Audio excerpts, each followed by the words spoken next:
मूर्ति बिठाई हम कलशा धराई हम माई के लगाई जयकार। जय हो। मूर्ति बिठाई हम कलशा धराई हम माई के लगाई जयकार। खुश होली माई दिन रात जराई में जोत जोत हम मूर्ति बिठाई हम कलशा धराई हम माई के लगाई जयकार।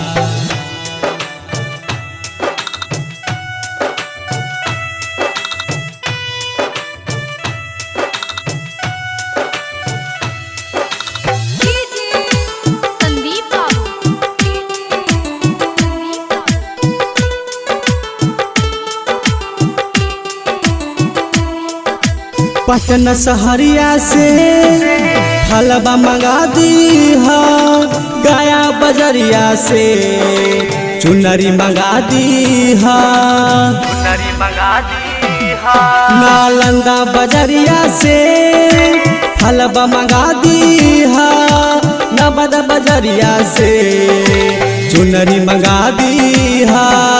दिल से पूजा करब हो काम काज सब छोड़ के विनती करब माई के दोनों हथवा जोड़ के। खुश होली माई दिन रात जराई में जोत जोत हम मूर्ति बिठाई हम कलशा धराई हम माई के लगाई जयकार। मूर्ति बिठाई हम कलशा धराई हम माई के लगाई जयकार।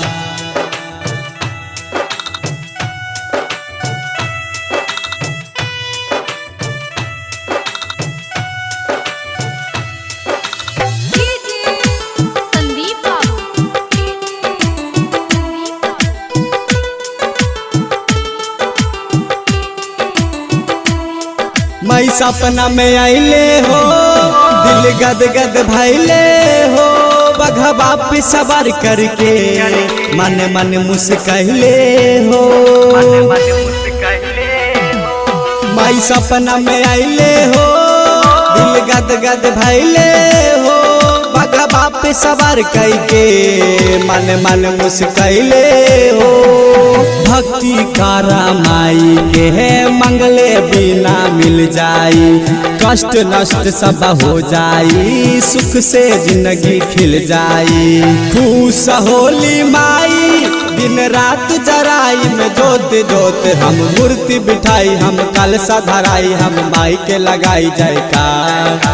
मूर्ति बिठाई हम कलशा धराई हम माई के लगाई जयकार। खुश होली माई दिन रात जराई में जोत जोत हम मूर्ति बिठाई हम कलशा धराई हम माई के लगाई जयकार। जय हो। मूर्ति बिठाई हम कलशा धराई हम माई के लगाई जयकार।